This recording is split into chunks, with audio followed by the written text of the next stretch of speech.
She counted the pennies 3 times before admitting the truth to herself. It still wasn't enough.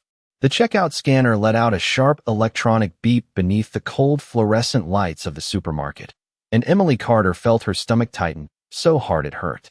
Her fingers trembled over the pile of coins spread across the conveyor belt. Quarters, dimes, nickels, pennies worn smooth from too many hands. Beside her, baby Lily whimpered softly from the shopping cart seat, wrapped in a faded pink blanket that smelled faintly of baby powder and laundry detergent. The little girl's cheeks were flushed from a fever that had kept Emily awake all night inside their tiny apartment with a broken heater. Around them, shoppers shifted impatiently. Carts rattled. Plastic bags rustled. Somewhere near the bakery section, fresh bread rotated behind warm glass displays, filling the air with a smell so comforting it almost made Emily dizzy. She hadn't eaten since yesterday morning. "Ma'am," the cashier said with forced politeness, staring at the register screen. "You're still short $11.38. The words landed like stones. Emily lowered her eyes immediately, as if shame itself had weight. The diaper box sitting at the edge of the counter suddenly looked enormous. A luxury item, something far beyond her reach. Lily let out another tired cry, rubbing her tiny face against the blanket.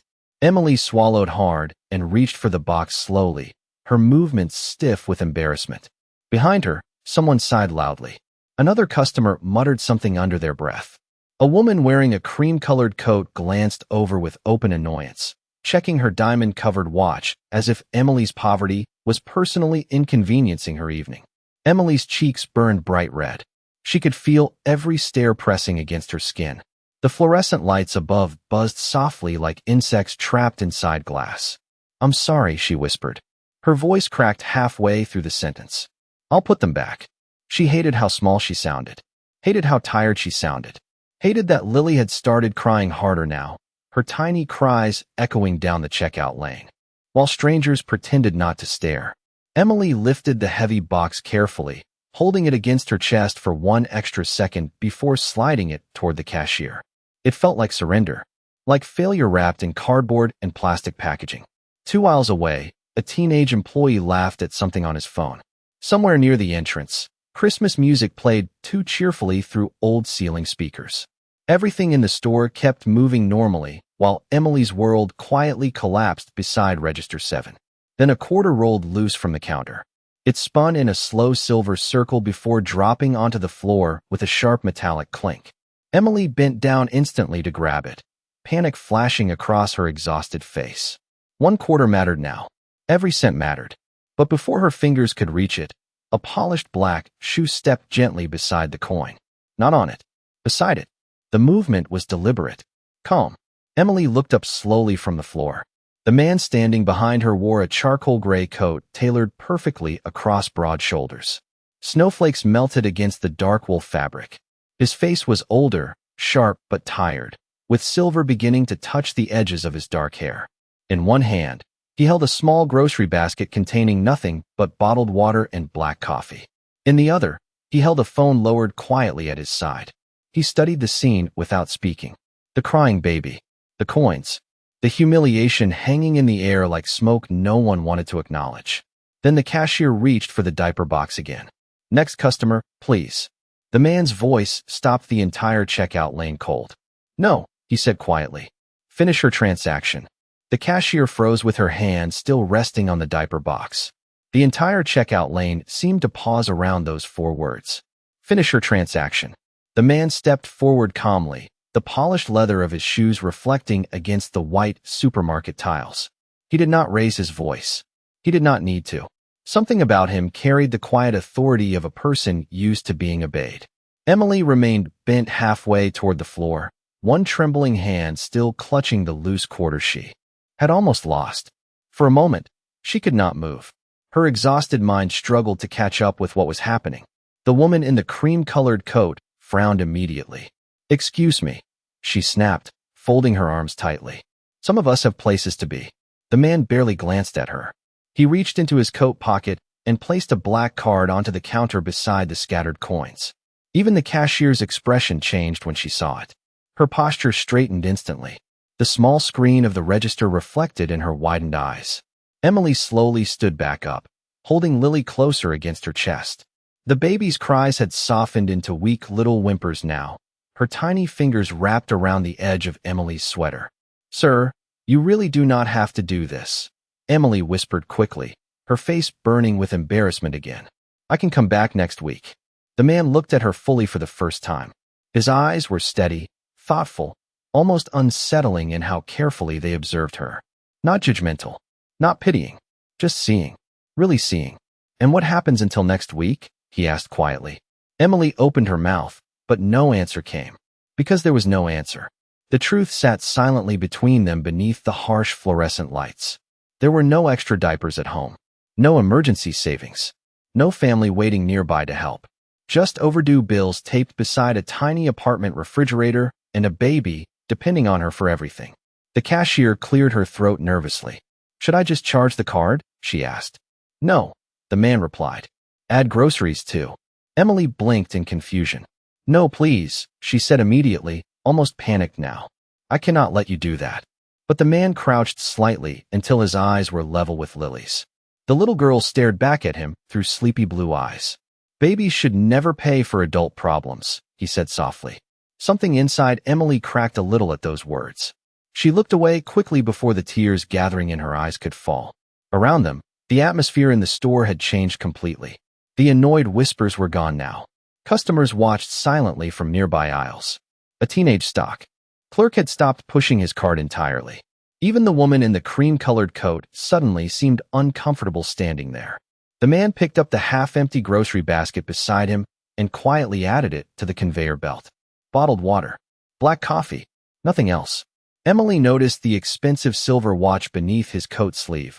Simple but elegant. Not flashy. The kind worn by people who no longer needed to prove they were wealthy.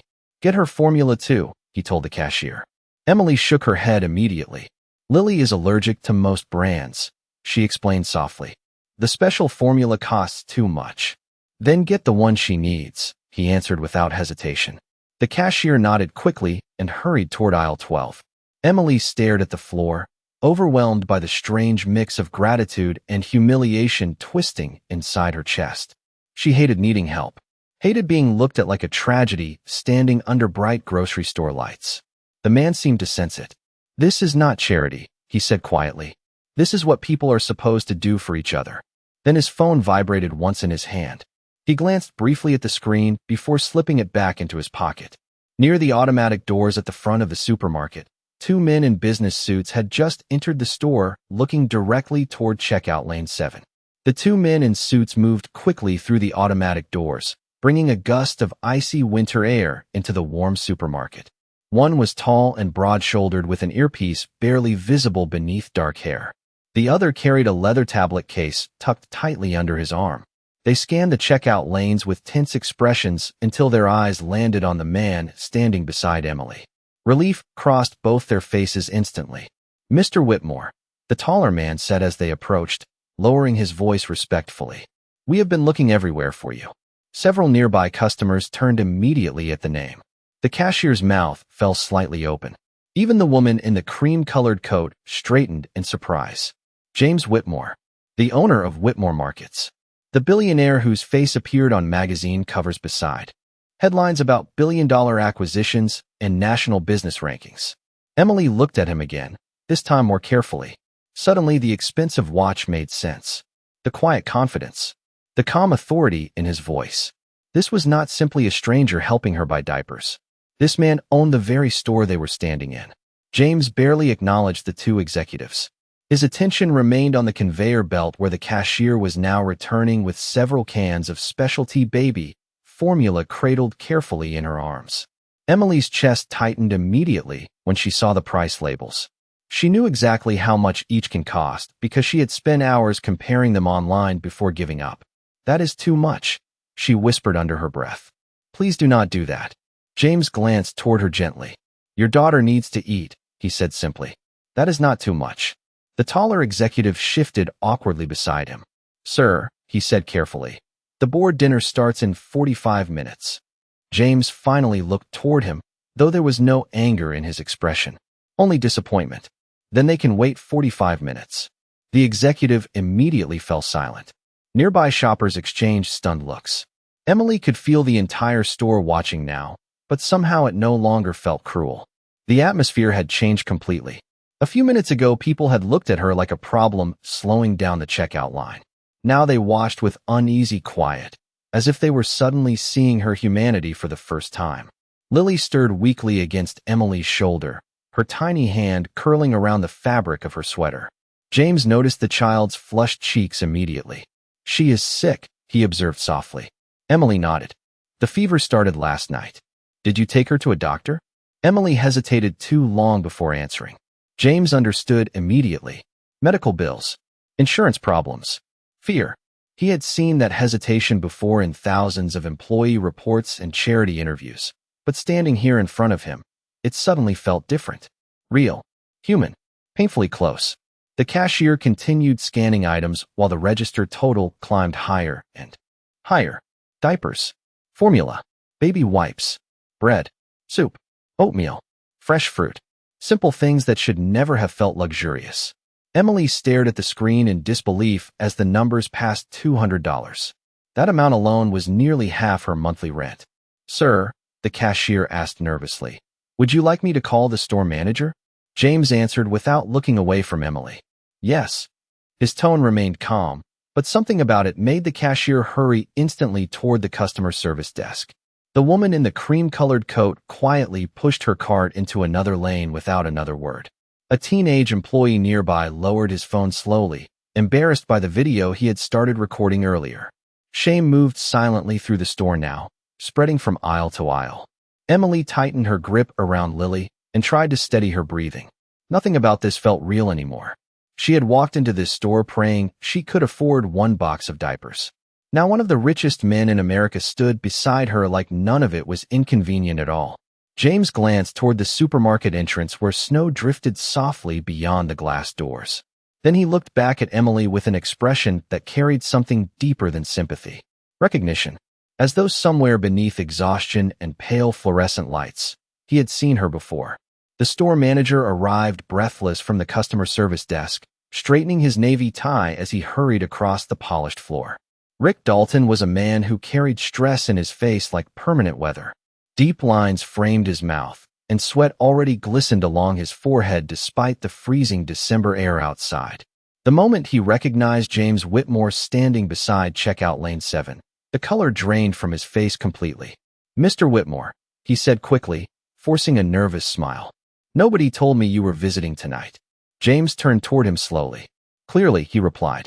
The single word hung heavily in the air. Rick's eyes darted toward Emily for half a second before returning immediately to James. In that tiny glance, Emily caught something familiar. Not surprise. Recognition. Her stomach tightened. She had seen this man before. Not here in the store. Somewhere else. Somewhere louder. Brighter. Then it hit her. The downtown location. 3 months ago. Emily's fingers tightened instinctively around Lily as the memory returned in painful detail. Endless fluorescent lights. Long shifts. Aching feet. Smiling at customers while hiding panic behind tired eyes. She had worked for Whitmore Markets before Lily got sick. Before the hospital visits started piling up beside overdue rent notices. Before missing one shift too many because daycare fell through. Rick had been the district supervisor overseeing employee schedules during that time. "You worked for us," James said quietly, studying her expression. Emily looked startled. "Yes," she admitted softly. "At the downtown Cleveland Avenue store." James nodded slowly, as though pieces inside his mind were beginning to lock together. "And why did you leave?" The question made Rick shift uncomfortably beside them. Emily noticed immediately. So did James. The supermarket suddenly felt impossibly quiet. Even nearby cash registers seemed softer now beneath the humming ceiling lights. Emily hesitated because poor people learn early that honesty can cost them everything. "I missed shifts," she answered carefully. "My daughter got sick." Rick jumped in immediately with polished corporate efficiency. "Our attendance policies are very strict, sir. We try to be understanding, of course, but reliability is essential in retail environments." James never looked away from Emily. "Did you ask for unpaid leave?"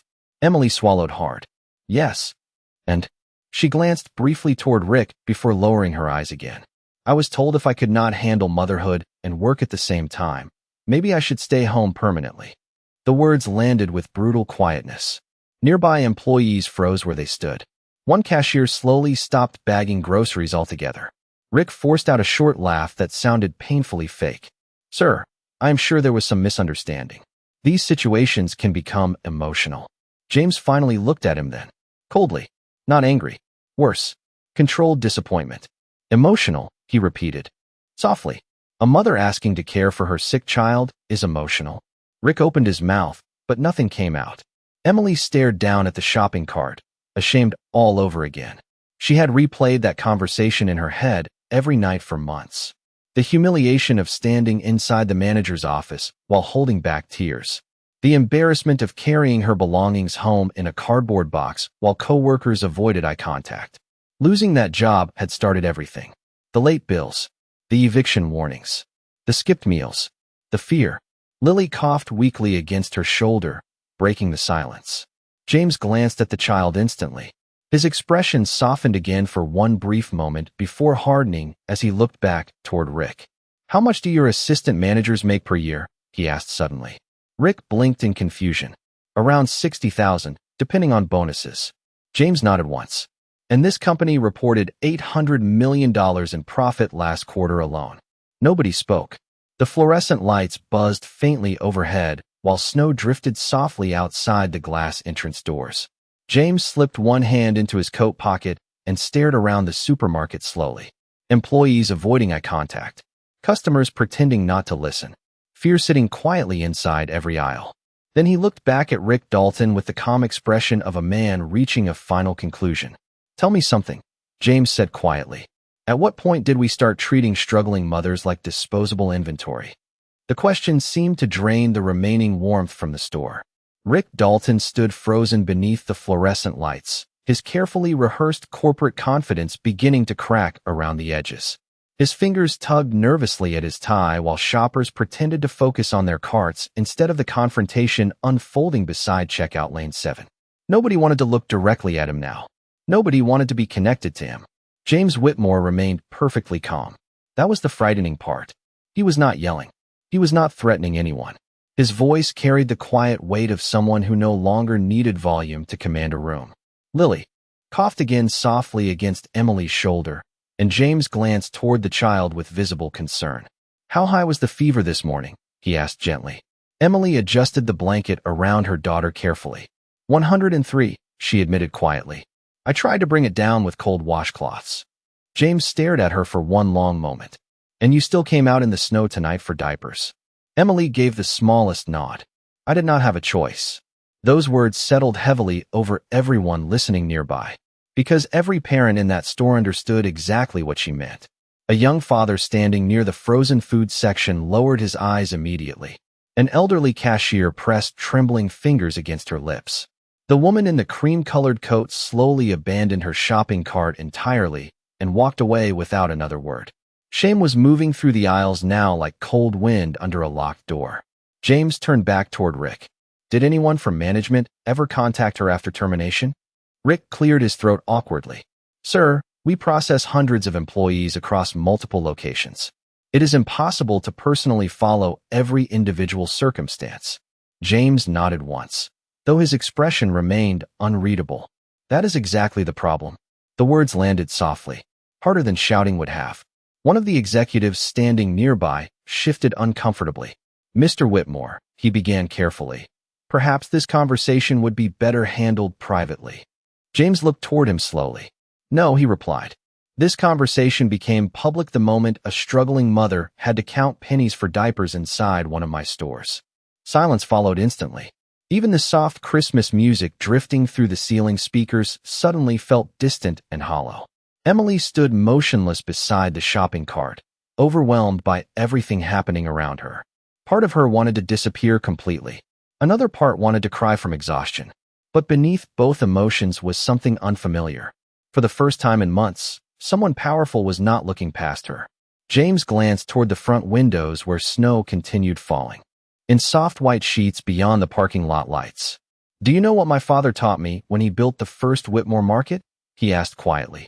Nobody answered. He said grocery stores are where people show up during the hardest weeks of their lives. Not the best weeks. The hardest ones. His eyes moved slowly across the employees standing nearby. People come here after funerals, after layoffs, after hospital visits, after discovering there is $20 left in the bank account and 4 days until payday. Rick swallowed visibly now. James continued speaking with frightening calm. My father used to say if someone walks through those doors already humiliated by life, the least we can do is help them leave with dignity. Emily felt tears sting behind her eyes immediately. She looked down quickly before anyone could notice. Because dignity was exactly what poverty stole first. Not money, not comfort, dignity. The cashier finished bagging the final groceries with shaking hands. Diapers, formula, medicine. Small ordinary things stacked carefully into plastic bags that now looked almost sacred beneath the harsh white lights. James stepped closer to Emily and gently took one of the heavy bags himself. You should not be carrying all of this alone, he said softly. Then his expression changed slightly as he noticed something peeking from Emily's worn purse hanging near the shopping cart handle. A folded hospital bill, red stamped letters visible across the top. Final notice. James noticed the hospital bill the same way a soldier notices movement in silence. Instantly. Precisely. The folded paper stuck halfway out of Emily's worn purse, creased and softened from being opened too many times. Across the top, stamped in bold red letters, were 2 words nobody struggling financially ever forgets. Final notice. Emily saw his eyes land on it, and immediately reached to push the paper deeper into the purse. Her face flushed with embarrassment all over again. It is nothing, she said too quickly. James did not respond right away. He simply held one of the grocery bags in one hand, while snow swirled softly beyond the front windows of the store. The fluorescent lights above cast pale reflections across the polished floor tiles, turning everything cold and sharp around them. Medical debt is never nothing, he said quietly. Emily looked away. Lily shifted weakly against her shoulder, exhausted from fever and too much noise and too many bright lights. James could see how tired the little girl was now. The pale cheeks, the heavy eyelids, the slow, uncomfortable breathing. He had spent years sitting in boardrooms discussing healthcare partnerships and employee insurance negotiations worth millions of dollars. Yet somehow this single child standing in front of him made those conversations feel empty. How much? He asked gently. Emily's throat tightened instantly. Please, she whispered. You already did enough. How much? He repeated softly. She hesitated because saying the number out loud made it real, made the failure feel permanent. $8,412, she admitted finally, barely audible. One of the executives standing nearby inhaled sharply. Even Rick Dalton looked uncomfortable hearing it. Emily kept her eyes fixed on the floor. Most of it is from the emergency room visits, she explained quietly. Lily kept having breathing problems after the flu. James nodded slowly, listening carefully. Actually listening. Not pretending. And insurance? Emily gave a small, bitter laugh before she could stop herself. I lost that when I lost my job. Silence followed again. A terrible silence. The kind built from truths everybody knows exist, but hopes never to witness up close. James glanced toward Rick once more. How long did she work for this company? Rick swallowed hard. Almost 3 years. 3 years, James repeated quietly.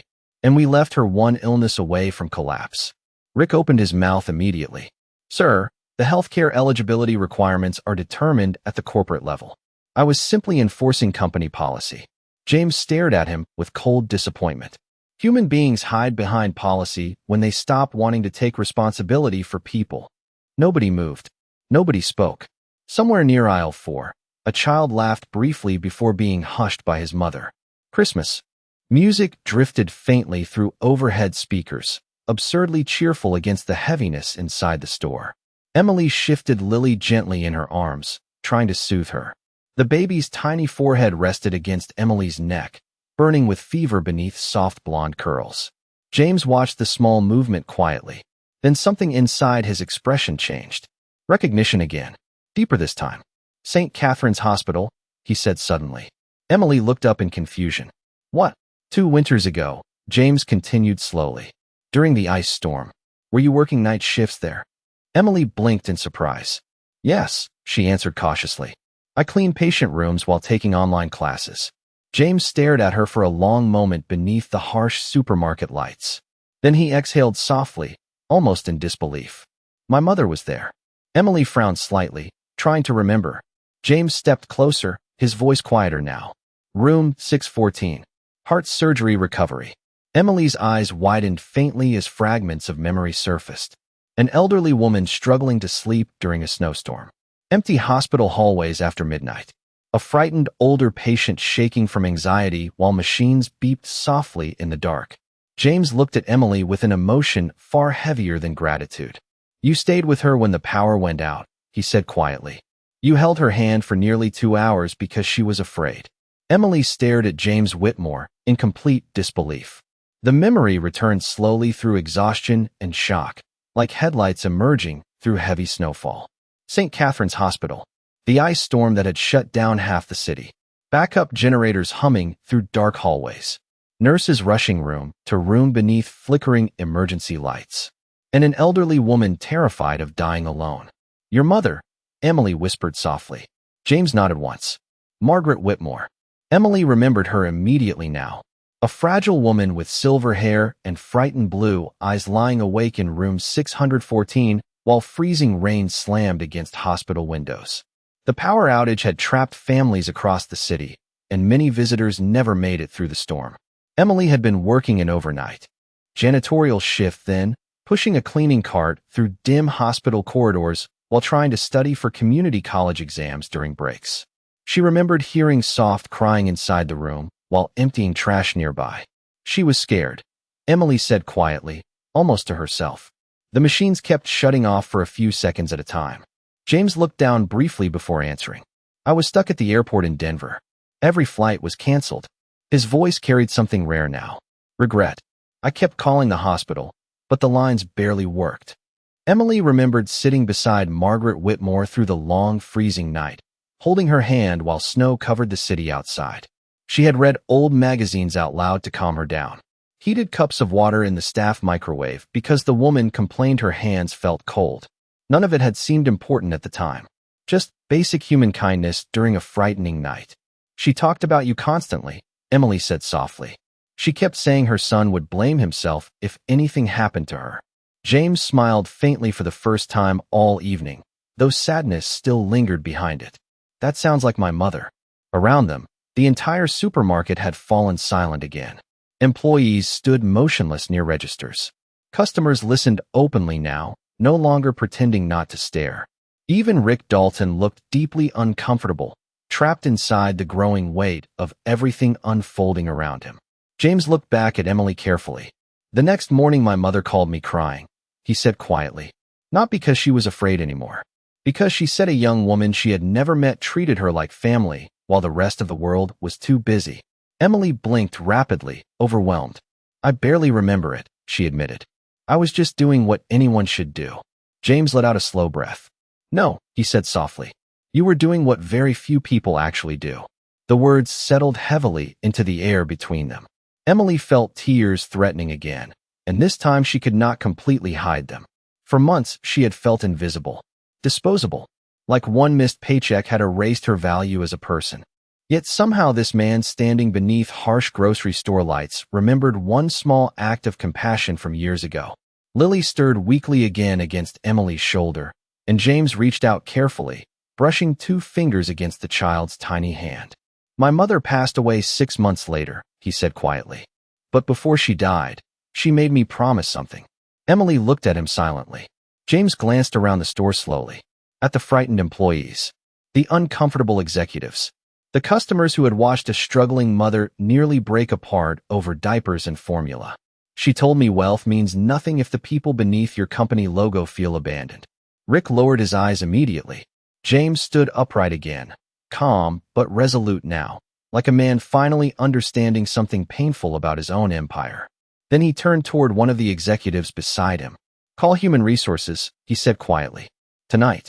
The executive blinked nervously. Sir. James never raised his voice. I want every termination involving medical leave reviewed immediately. Every single one. He looked back toward Emily, whose exhausted face still carried traces of disbelief beneath the bright white lights. And tomorrow morning, he continued softly, I want a position waiting for her if she still wants one.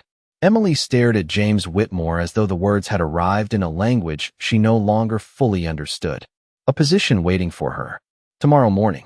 The sentence echoed strangely inside her exhausted mind, while Lily rested weakly against her shoulder beneath the bright supermarket lights. For months her world had become smaller and smaller. Rent notices, pharmacy receipts, empty cupboards. Fear measured one bill at a time. Hope had slowly disappeared so quietly she had not even noticed its absence until now. Sir, one of the executives said cautiously, lowering his voice, legal will probably recommend delaying any employment discussions until human resources completes a review. James turned toward him calmly. Legal can review whatever they want, he replied. But this woman is not leaving tonight wondering how to feed her child tomorrow. The executive immediately fell silent. Nearby employees exchanged stunned looks. Some looked emotional now. Others looked ashamed.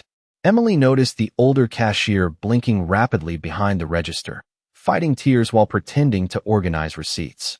Rick Dalton remained rigid beside the customer service counter, trapped inside the consequences of every cold policy he had hidden behind. James reached into his coat pocket again and removed a small silver business card holder. He slid one card free and handed it carefully to Emily.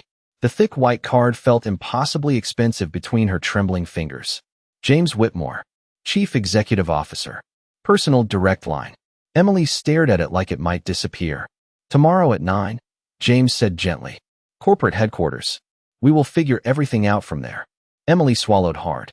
I do not even know what to say. James looked at Lily sleeping weakly against her shoulder. You already said it 2 years ago in a dark hospital room when nobody important was watching. The words hit her harder than anything else that evening. Because he was right. She had not helped Margaret Whitmore hoping for reward or recognition. She had simply seen another frightened human being and stayed beside her. That was all. And somehow that small forgotten kindness had traveled through years and hardship and loneliness until it returned to her beneath fluorescent grocery store lights on the exact night she had almost broken apart. One of the employees quietly approached from the pharmacy section carrying a children's fever kit and small bottle of infant medicine. This is from us, the young woman said softly, avoiding eye contact out of nervousness. Another cashier stepped forward with a warm blanket from the seasonal aisle. Then someone else added stuffed animals from a holiday display near the entrance.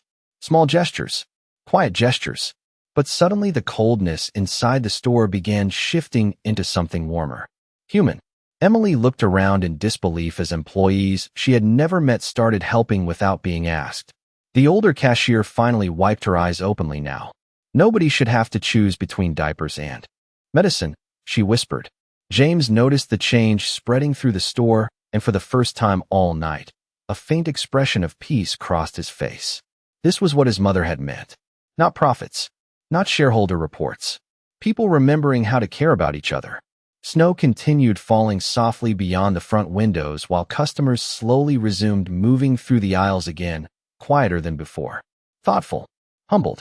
The woman in the cream-colored coat was gone now, her abandoned cart still sitting near aisle 6. Rick Dalton finally cleared his throat weakly. Mr. Whitmore, he began nervously. I never intended for any employee to suffer. James looked at him for a long moment before answering. Intentions matter very little to people who are drowning. Rick lowered his eyes immediately. Emily adjusted the blanket around Lily once more, her hands still trembling from emotional exhaustion. Then James handed one final item to the cashier. The folded hospital bill with final notice stamped across the top in red letters. Add this to my office, he said quietly. Emily's eyes widened instantly.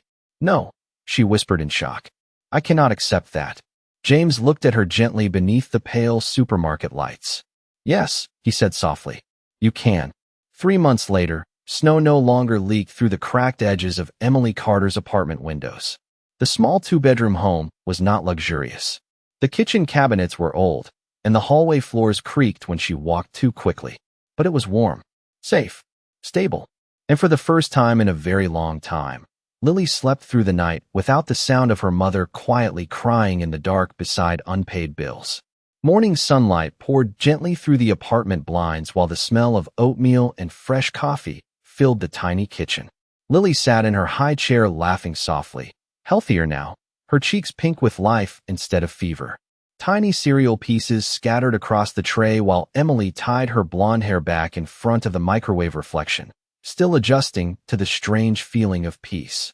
Some mornings she woke up afraid it had all been temporary, a dream born under fluorescent supermarket lights. Then she would see the health insurance card pinned carefully beside the refrigerator or the employee badge resting near her purse, and reality would settle softly around her again. Whitmore Community Outreach Coordinator.